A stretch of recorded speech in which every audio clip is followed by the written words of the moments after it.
તો પશ્ચિમ બંગાળમાં ભવાનીપુર બેઠકની જેમના સિરે જવાબદારી એ વીટીવી ન્યૂઝ પર એક્સક્લુઝિવ તેમની સાથે વાતચીત કરવામાં આવી. સુરતના ભાજપના નેતા દીપ પ્રજાપતિ વીટીવી ન્યૂઝ પર એક્સક્લુઝિવ અને દીપ પ્રજાપતિએ વીટીવી ન્યૂઝ પર વર્ણવી પશ્ચિમ બંગાળની પરિસ્થિતિ. દીપ પ્રજાપતિએ 2.5 મહિના સુધી ભવાનીપુર બેઠક પર ભાજપ માટે પ્રચાર કર્યો.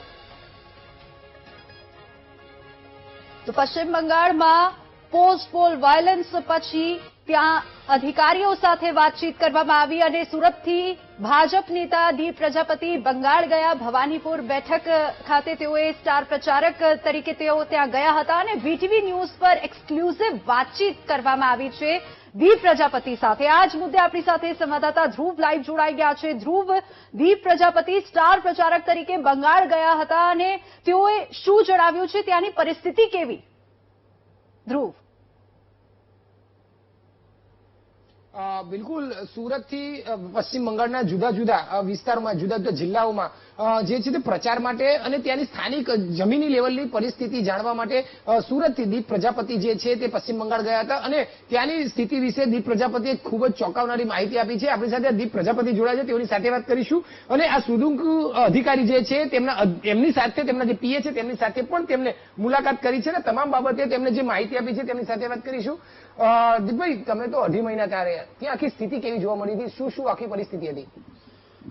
હું તો છેલ્લા 2.5 મહિનાથી ત્યાં હતો અને ત્યાંની ગ્રાઉન્ડ લેવલની જેટલી બી પરિસ્થિતિ છે લોકો સુધી લાવવાનું ટ્રાય કરતો હતો. મારા સોશિયલ મીડિયા પ્લેટફોર્મમાં તમે જોઈ શકો છો. ત્યાં અમે જે કાર્યકર્તાઓ સાથે એટ્રોસિટીઝ થઈ છે, જે પ્રકારનું ત્યાં ગુંડારાજ ચાલે છે, એ લોકો જે સંઘર્ષશીલ કાર્યકર્તા છે ને એમને ધન્ય છે.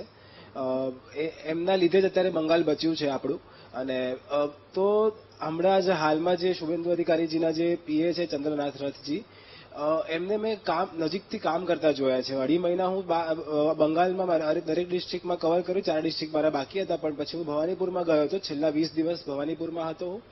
અને ત્યારે પ્રકાશચંદ્રજી બી મારી મતલબ એમને બી મને બહુ સહાય કરેલું ને. ત્યારે મેં એમને જે ચંદ્રનાથ રથજી છે એમને મેં કામ કરતા જોયા છે. એમનો જે ફાળો હતો ભવાનીપુર વિધાનસભામાં ખાસ કરીને જીતાડવાનો અને શુભેન્દુ અધિકારીજીને જીતાડવાનો, એ બહુ મોટો ફાળો હતો ને. એટલા સેન્સિબલ, એટલા સિનિયર અને એટલા તમે કહીએ ને કે એટલા જબરદસ્ત માણસ હતા એ કે વ્યક્ત ના કરી શકું. એમને કોઈ મગજમારી નહીં, કામથી કામ હતું. અને મેં એમને તો જોયા છે, અમે ફેસ ટુ ફેસ ઓળખતા, બાકી મારી બહુ વાત નહીં થતી કેમ કે હું ડિસ્ટર્બ નહીં કરતો, કેમ કે એમની બહુ મોટી જવાબદારી હતી.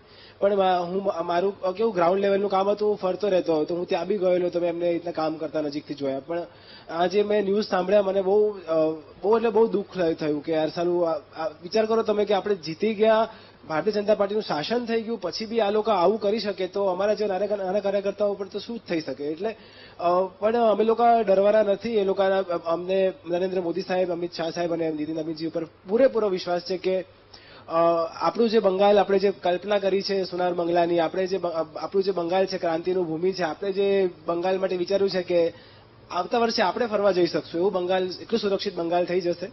પણ દુઃખ તો બહુ થાય છે અત્યારે, પણ બસ હિંમત રાખવાની છે આપણે અને રાહ જોવાની છે. તમે ત્યાં 2.5 મહિના કયા આખા વિસ્તારોમાં ફર્યા છો અને ત્યાં ગ્રાઉન્ડ લેવલની પરિસ્થિતિ ખરેખર જોવા મળી હતી? ગુંડાગર્દી જેવી કે ગુંડાગર્દી કેવી હતી? ત્યાં ગ્રાઉન્ડ લેવલમાં તમે પહેલા તો લોકો પાસે રોજગાર નથી.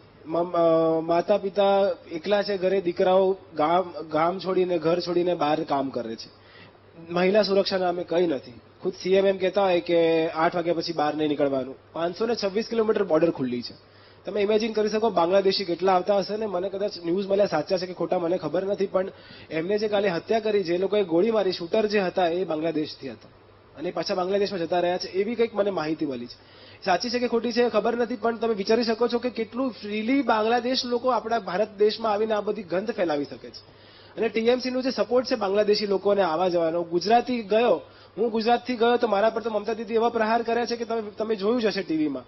અને તમે વિચારો કે એક ભારત દેશનો નાગરિક જાય છે ત્યારે એમને એટલું ખોટું લાગે છે. અને બાંગ્લાદેશના લોકો આવી રીતના ફરે છે, ગુંડારાજ કરે છે, તો એમને મતલબ આ પરિસ્થિતિ બંગાળની છે યાર. અને પણ હવે વિશ્વાસ છે અને બસ. બિલકુલ, એટલે અત્યારે આ દીપ પ્રજાપતિ જેઓ ત્યાં 2.5 મહિના સુધી પ્રચારક તરીકે ગયા હતા, બંગાળની આખી પરિસ્થિતિ વિશે જાણતા હતા, અને અત્યારે પણ જે આ હત્યાની ઘટના એક પછી એક સામે આવી રહી છે તે ખરેખર ખૂબ જ આશ્ચર્ય પ્રમાણે તેવી છે.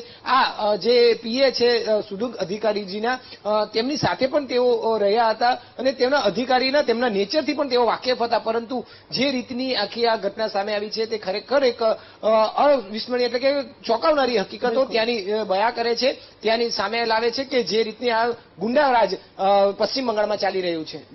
જી બિલકુલ ધ્રુવ, આભાર સમગ્ર માહિતી બદલ.